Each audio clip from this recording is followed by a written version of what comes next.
ఇవాళ all news పేపర్స్లో కవిత నిన్న ఒక సొంత కుంపటి స్టార్ట్ చేసింది. సొంత కుంపటి అంటే సింగరేణి జాగృతి పేరుతో బీఆర్ఎస్కి సంబంధం లేకుండా మరొక తన అనుబంధ సంస్థను ఒకదాన్ని ఏర్పాటు చేసుకున్నది. గతంలో తెలంగాణ బొగ్గు గని కార్మిక సంఘం అన్నదానికి ఆమె గౌరవ సలహాదారుగా అధ్యక్షురాలుగా ఈమె ఉండే. సో అది ఉండంగా అది బీఆర్ఎస్ అనుబంధ సంస్థ. సో దాన్ని పక్కన పెట్టేసి సింగరేణి జాగృతి పేరుతో నిన్న ఒక దాన్ని ఏర్పాటు చేసి దానికి కోఆర్డినేటర్స్ని కూడా ఏర్పాటు చేసి మరింతగా సింగరేణి ఆ ప్రాంతంలో ముందుకెళ్లాలన్న ఆలోచన ఆమె చేస్తున్నట్టుగా కనిపిస్తున్నది. ఇదంతా కేసీఆర్కి సంబంధం లేకుండా, బీఆర్ఎస్కి సంబంధం లేకుండా ఆమె సొంతంగా నడిపిస్తున్న వ్యవహారం. సరే, ఆమె చెప్పొచ్చు దీనికి ఏంటి ఆన్సర్ అంటే, ఇది జాగృతికి సంబంధం, ఇది జాగృతి ఏం కొత్తది కాదు కదా, అంతకుముందు ఉన్నదే కదా, దానికి అనుబంధంగా ఇంకొక దాంట్లో వేస్తున్న కమిటీ అని ఆమె చెప్పొచ్చు. కానీ ఈ సందర్భంలో ఆమె ఆల్రెడీ తెలంగాణ బొగ్గు గని కార్మిక సంఘం ఉండగా ఈ దాని మీద ఎందుకు ఫోకస్ చేసింది? సో వెరీ క్లియర్గా మొన్న కేసీఆర్ పంపిన దూతలు ఎవరైతే ఒక అడ్వకేట్ మోహన్ రావు గారు ఇంకెవరు ఇద్దరు ఉన్నారో వాళ్ళతో జరిపిన చర్చలు సఫలం కాలేదని మనకు క్లియర్గా అర్థమవుతున్నది. కేసీఆర్తో ఢీ అంటే ఢీ అనేలాగా కవిత ముందుకెళ్తున్నారు. మరి సొంత పార్టీ పెట్టబోతున్నారా, కాంగ్రెస్ ఆర్ బీజేపీలోకి వెళ్ళబోతున్నారా? ఇవాళ ఆంధ్రజ్యోతిలో ఒక కథనం వచ్చింది, కాంగ్రెస్తో కవిత రాయబారం నడిపిస్తున్నారట. అంతకు ముందే ఒక చర్చ పొలిటికల్ సర్కిల్స్లో ఉన్నది. కాంగ్రెస్ జాతీయ అధ్యక్షుడు మల్లికార్జున ఖర్గేతో కవిత టచ్లోకి వెళ్ళారని 6 నెలల క్రితం ఒక చర్చ జరిగింది. మొన్న నేను చేసిన రమ్యారావు గారి ఇంటర్వ్యూలో ఆమె ఆ అంశాన్ని ప్రస్తావించారు. మల్లికార్జున ఖర్గేతో ఆమె ఫోన్లో మాట్లాడారు. ఏ సందర్భంలో అయినా నాకు ఏమైనా ఇబ్బంది జరిగినప్పుడు నేను కాంగ్రెస్లోకి వస్తాను అని చెప్పారు అని ఆమె నా ఇంటర్వ్యూలో చెప్పడం జరిగింది. బీజేపీలోకి వెళ్ళే అవకాశాలు ఉండకపోవచ్చు. సరే, రాజకీయాల్లో ఏదైనా సాధ్యమైనప్పటికీ అవకాశం ఉండకపోవచ్చు. ఎందుకంటే ఆమె నన్ను అరెస్ట్ చేసింది బీజేపీ అనే కోణంలో ఆలోచిస్తున్నది కాబట్టి అఫ్కోర్స్ వాళ్ళ ఇన్ఫ్లుయెన్స్ లేనిది అరెస్ట్ చేసే అవకాశం లేదు కాబట్టి, సో ఆమె ఆ పార్టీలోకి వెళ్ళడానికి అవకాశం ఉండదు. ఒకవేళ బీజేపీ తీసుకున్నా అది ఆ పార్టీకి పూర్తి డ్యామేజ్ చేస్తుంది. అండ్ మొన్న కేసీఆర్కి రాసిన లేఖలో ఆమె చాలా క్లియర్గా ఏమని ప్రస్తావించారు, బీజేపీని ఇంకా ఒక 2 మాటలు అనాల్సి ఉండే, మీరు అనలేకపోయారు అన్న ఒక చర్చ ప్రజల్లో ఉన్నది, కార్యకర్తల్లో ఉన్నది. బీజేపీ బీఆర్ఎస్ దగ్గరవుతున్నాయి అన్న చర్చకి బలం చేకూరింది అని ఆమె మాట్లాడడం, ఆ లేఖలో ప్రస్తావించడం. సో ఇవన్నీ చూస్తే బీజేపీకి చాలా దూరంగా ఉండాలి అని ఆమె నిర్ణయించుకున్నట్టు కనబడుతున్నది. ఇక మిగిలింది కాంగ్రెస్, కొత్త పార్టీ. సో అందుకే ఇవాళ ఒక పేపర్లో ఆంధ్రజ్యోతిలో కాంగ్రెస్తో రాయబారం నడిపిస్తున్నారు అన్న వార్త ప్రధానంగా వాళ్ళు హైలైట్ చేశారు. సో మరి నిన్న సింగరేణి జాగృతి వాళ్ళతో జరిపిన మీటింగ్లో కానీ, ఇంకా బయట ఉన్న ఏ సోర్స్ ప్రకారం వాళ్ళు రాశారో తెలియదు కానీ, గతంలో ఉన్న లింక్స్ మల్లికార్జున ఖర్గేకి ఆమె ఫోన్ చేసి మాట్లాడడం. సో మరి కాంగ్రెస్కి డ్యామేజ్ అవ్వదా అంటే 100% డ్యామేజ్ అవుతుంది. డౌట్ ఏముంది అందులో? 100% డ్యామేజ్ అవుతుంది. ఇప్పుడు ఆమెనే కదా లిక్కర్ రాని, సారా దందా ఇవన్నీ కాంగ్రెస్ వాళ్ళు కూడా మాట్లాడారు. బీజేపీ ఎందుకు అరెస్టు చేయట్లేదు, ఇంకా ఎందుకు సైలెంట్గా ఉన్నారని మాట్లాడారు. మరి అట్లాంటి ఆమెను కాంగ్రెస్ తీసుకుంటే, అందుకే కొంతమంది కాంగ్రెస్ వాళ్ళు ఇది మనకు డ్యామేజ్ అవుతుందని చెప్తున్నారట. సో ఇప్పుడు కాదు, భవిష్యత్తులో వెళ్ళడానికి మార్గం, రూట్ ఆమె ప్లాన్ చేసుకుంటున్నారు అన్న ఇంకొక చర్చ నడుస్తున్నది. సో ఇట్లా ఈ వార్త మనం ప్రధానంగా వీళ్ళు రాశారు చూడండి, ఆంధ్రజ్యోతిలో రాశారు. కాంగ్రెస్తో రాయబారం, హస్తం గూటికి చేరేందుకు కవిత యత్నాలు, మధ్యవర్తి ద్వారా అధిష్టానంతో సంప్రదింపులు, ముఖ్యమంత్రి రేవంత్ రెడ్డి పిసిసి అధ్యక్షుడు దృష్టికి తెచ్చిన అధిష్టానం. ఈ వార్త మనం చదువుదాము. ఫస్ట్ మనం వెలుగు పేపర్తో స్టార్ట్ చేద్దాం. వెలుగులో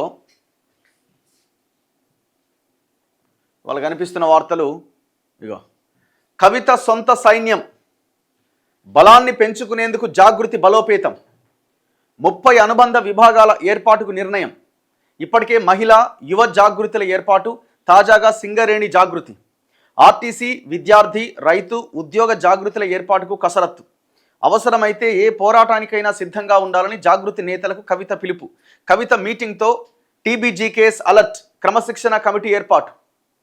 ఆమె తెలంగాణ బొగ్గు గని కార్మిక సంఘానికి సలహాదారురాలుగా ఉండే, ఇప్పుడు ఆమె దాన్ని పక్కన పెట్టేసింది. ఎందుకంటే ఇది బీఆర్ఎస్ అనుబంధ సంఘం. సో దీన్ని పక్కన పెట్టేసి సింగరేణి జాగృతి అనేది ఏర్పాటు చేసింది. సో దీన్ని బట్టి మనకు క్లియర్గా అర్థమవుతున్నది, మొన్న కేసీఆర్ తూతలతో జరిపిన చర్చలు పూర్తిగా ఫెయిల్ అయ్యాయి. ఆమె బీఆర్ఎస్తో తెగదెంపులకే రెడీ అవుతున్నట్టుగా కనబడుతున్నది. బీఆర్ఎస్ ఎమ్మెల్సీ కవిత సొంత సైన్యం ఏర్పాటు చేసుకోవడంపై దృష్టి పెట్టారు. పార్టీలో విభేదాలు ముదురుతున్న నేపథ్యంలో సొంత బలగాన్ని ఏర్పాటు చేసుకోవాలని ఆమె నిర్ణయించుకున్నారు. భవిష్యత్తులో పార్టీ పరంగా తనకు మద్దతు లభించకున్నా, పార్టీ నుంచి వేరు పడాల్సి వచ్చినా తన వెంట నడిచి వచ్చే వారిని సిద్ధం చేసి పెట్టుకుంటున్నారు. అంటే ఒక రకంగా చెప్పాలంటే బెదిరింపు, బ్లాక్మెయిల్ కూడా అయి ఉండొచ్చు. అఫ్కోర్స్ అది కూడా ఉంటుంది. ఎందుకంటే నువ్వు దారికి వస్తావా, నాకు వర్కింగ్ ప్రెసిడెంట్ ఇస్తావా,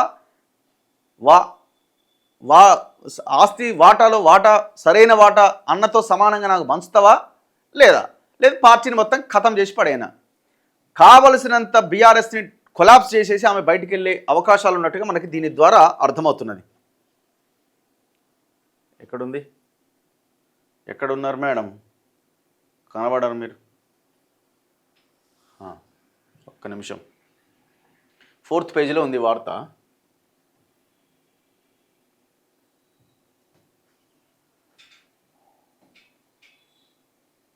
ఇందులో భాగంగా జాగృతిని బలోపేతం చేస్తున్నారు. జాగృతికి అనుబంధంగా 30 విభాగాలను ఏర్పాటు చేయాలని కవిత నిర్ణయించినట్టుగా తెలిసింది. 10 రోజుల క్రితమే మహిళా యువ జాగృతులను ఏర్పాటు చేసిన కవిత తాజాగా సింగరేణి జాగృతి ఏర్పాటు చేశారు. త్వరలో ఆర్టీసీ, విద్యార్థి, రైతు, ఉద్యోగ జాగృతులను ఏర్పాటు చేయాలని నిర్ణయించారు.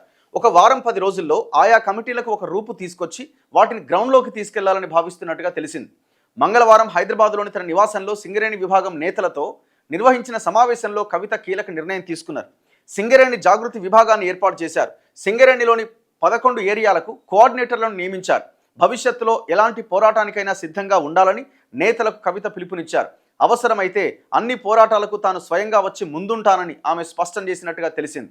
జాగృతి కంటూ సొంత సైన్యం ఉండాలని చెప్పినట్టు సమాచారం. ఇది ఓ రకంగా జాగృతిని సొంత పార్టీగా నడిపించే దిశగా కవిత అడుగులు వేస్తున్నట్టు ప్రచారం జరుగుతున్నది. సమస్యల మీద పోరాటం. ప్రభుత్వంపై బీఆర్ఎస్ గట్టిగా పోరాడడం లేదన్న భావన పార్టీ వర్గాల్లో ఉన్నది. అడపాదడపా కేటీఆర్, హరీష్ రావు లాంటి నేతలే స్పందిస్తున్నారు తప్ప క్షేత్రస్థాయిలో పోరాటాలే లేవని క్యాడర్ నిరుత్సాహపడుతున్నదన్న చర్చ జరుగుతున్నది. ఈ అంశాలను తన తండ్రి కేసీఆర్కు రాసిన లేఖలో కవిత ప్రస్తావించారు. పార్టీ కమిటీలు కూడా లేకపోవడంతో ప్రభుత్వంపై పోరాడడం లేదన్న అభిప్రాయంలో ఆమె ఉన్నట్టుగా తెలుస్తున్నది. ఈ నేపథ్యంలో జాగృతి నేతృత్వంలో ప్రభుత్వ వైఫల్యాలపైన పోరాటం ముమ్మరం చేయాలన్న ఆలోచనలో కవిత ఉన్నట్టు సన్నిహితులు చెబుతున్నారు. పార్టీ నుంచి మద్దతు లభించకపోయినా జాగృతికి అనుబంధ విభాగాలు ఏర్పాటు చేయడం ద్వారా ఉద్యోగులు, నిరుద్యోగులు, రైతులు, మహిళలు తదితర వర్గాల సమస్యలపైన పోరాటం చేయాలని ఆమె నిర్ణయించుకున్నారని అంటున్నారు. మంగళవారం జరిగిన సమావేశంలో ఇదే అంశాన్ని జాగృతి నేతలకు కవిత తేల్చి చెప్పినట్టుగా తెలిసింది.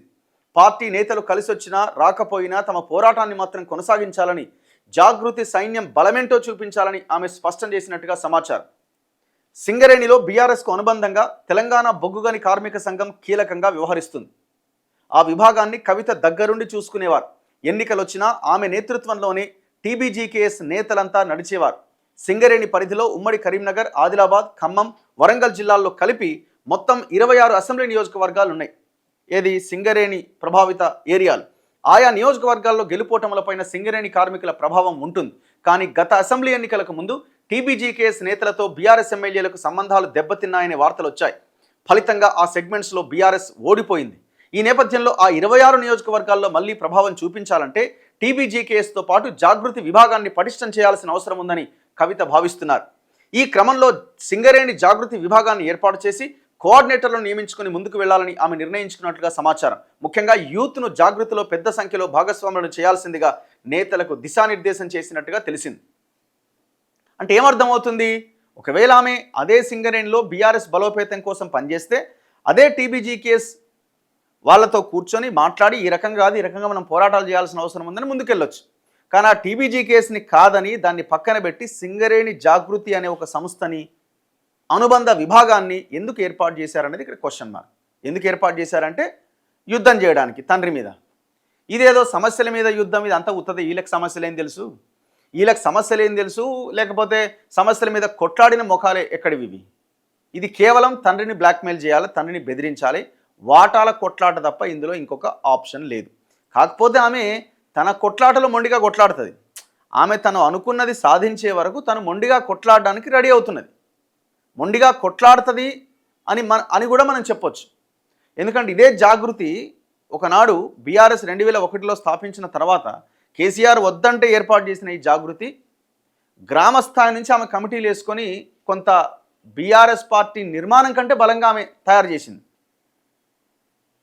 సో ఇప్పుడు ఏ జాగృతి ఆనాడు కేసీఆర్ వద్దన్నాడో అదే జాగృతి కవిత పెట్టి ముందుకెళ్ళిందో ఇవాళ అదే జాగృతి ఎంతో కొంత బీఆర్ఎస్కి ఉపయోగపడ్డా ఇప్పుడు అదే జాగృతి బీఆర్ఎస్ని భూస్థాపితం చేయబోతున్నది. అది అంటే అంటారు చూసినావా, అటు ఇటు దట అవుతారు అంటారు కదా, సినిమా రివర్స్ అవుతున్నది. ఇప్పుడు సిచ్యువేషన్ అట్లే ఉంది. ఇప్పుడు టీబీజీ కేసులో క్రమశిక్షణ కమిటీ ఏర్పాటు చేసినట్టు ఎమ్మెల్సీ కవిత సింగరేణి జాగృతిని ప్రకటించడం, ఈ మీటింగ్కు టీబీజీ కేసు నుంచి కొందరు హాజరు కావడంతో బీఆర్ఎస్ అనుబంధ టీబీజీ కేసు అలర్ట్ అయింది. సంఘంలో క్రమశిక్షణ కమిటీ ఏర్పాటు చేస్తున్నట్టు ప్రకటించింది. Union general secretary Surender Reddy చైర్మన్గా, పలువురు సభ్యులుగా కమిటీని ఏర్పాటు చేసింది. యూనియన్కు వ్యతిరేకంగా వ్యవహరిస్తే ఈ కమిటీ క్రమశిక్షణా చర్యలు తీసుకుంటామని తేల్చి చెప్పింది. ఈ నేపథ్యంలో కవిత సమావేశానికి హాజరైన వారిపైన కమిటీ ఏం చర్యలు తీసుకుంటుందనేది ఆసక్తికరంగా మారింది. యుద్ధం నడుస్తున్నట్టే కదా, టీబీజీ కేసు వర్సెస్ సింగరేణి జాగృతి, కేసీఆర్ వర్సెస్ కవిత, కేటీఆర్ వర్సెస్ కవిత. సో మొన్న చర్చలు ఫెయిల్ అయిపోయినాయని చెప్పడానికి ఇది ఇంకా పర్ఫెక్ట్ ఎగ్జాంపుల్గా మనకు కనబడుతున్నది. సో పబ్లిక్ ఏమనుకుంటున్నారు ఈ అంశం మీద? ఇటువా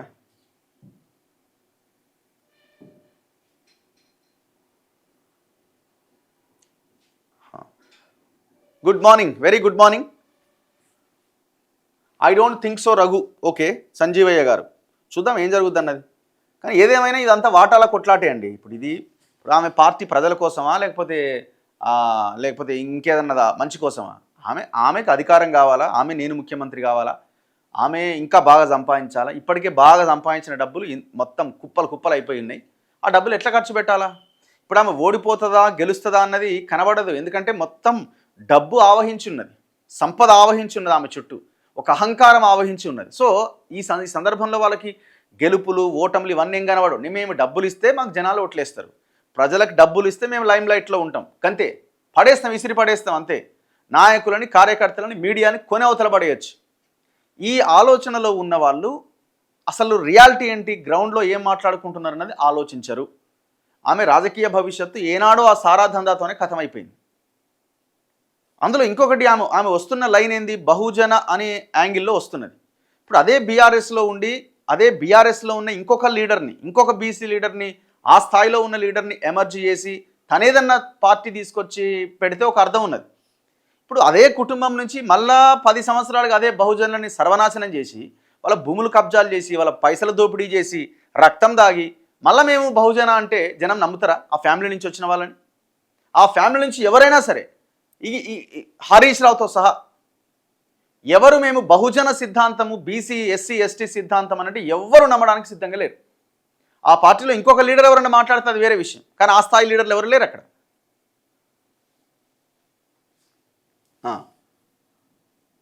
Kalvakuntla diversion politics, timepass story, ఆస్తుల పంచాయతీ మాత్రమే. వెల్ సైడ్ రఘు గారు, ప్రజలకు అవసరపడి విషయాల గురించి చర్చించండి. తప్పకుండా చర్చిస్తాం, అది కూడా ఇందులో భాగమే. ఎందుకంటే ఆ కుటుంబం గజ దొంగల కుటుంబం, ఈ రాష్ట్రాన్ని విడిచి మొత్తానికి పంపించాల్సిన అవసరం ఉన్నది. ఆ కుటుంబం అంతా ఒక్కటే అన్నా లాస్ట్ కలుసుకుంటారు మళ్ళీ. బూతులు అవసరం లేదు మనకి, యుద్ధం లేదు, మన్ను లేదు. Timepass party, downfall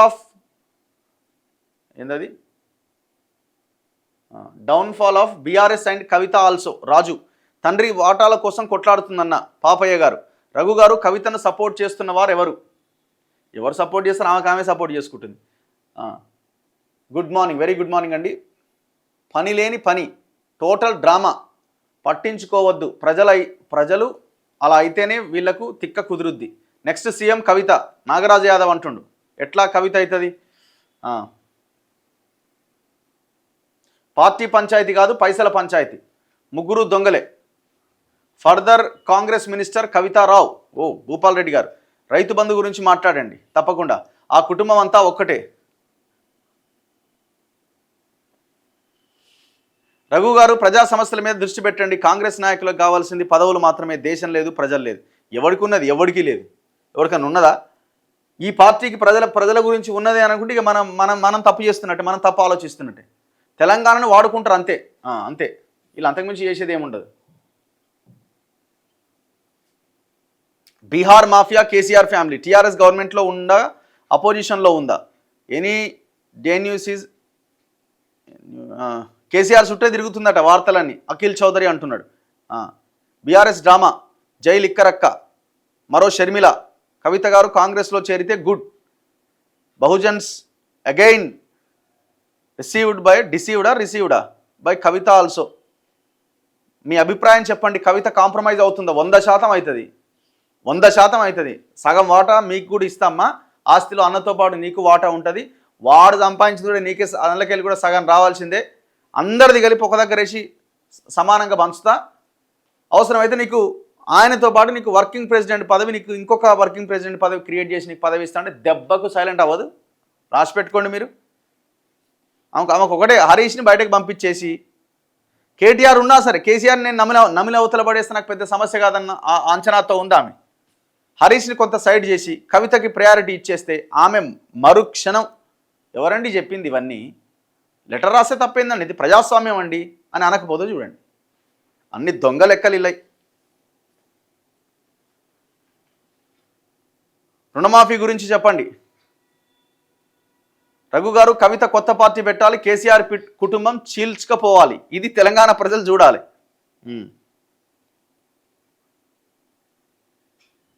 auto driver, cab driver గురించి ఓలా ఉబర్ చాలా తక్కువ రేట్ ఇస్తున్నది, అందువల్ల క్యాబులు నడిపే వాళ్ళు ఈఎంఐ కట్టలేక అప్పుల బాధతో బాధపడుతున్నారు.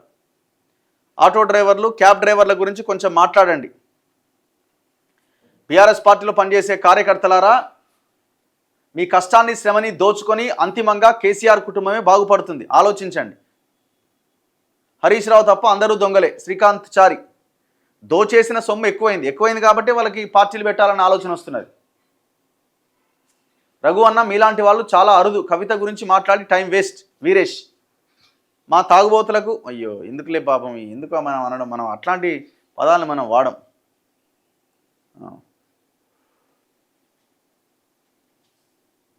రేవంత్ రెడ్డి సపోర్టింగ్ టు కవిత, కే రెడ్డి. ఇప్పుడు అది అది అది అది కాదు అని అనుకోవడానికి ఏమన్నా ఉందా? ఏదైనా జరగవచ్చండి. మనము ఏ మాత్రం అనుకోవడానికి వీల్లేదు. వీళ్ళతో కలిసి లేరు, వాళ్ళు వీళ్ళ రాజకీయాల్లో సొంత ప్రయోజనాల కోసం ఏదైనా సాధ్యమే. ఇందులో ప్రజల ప్రయోజనాలు ఇమిడి ఉండవు. Very clear. రేవంత్ రెడ్డి అయినా ఉంటాడు, ఇంకోరైనా ఉంటారు. మాట్లాడదాం. నెక్స్ట్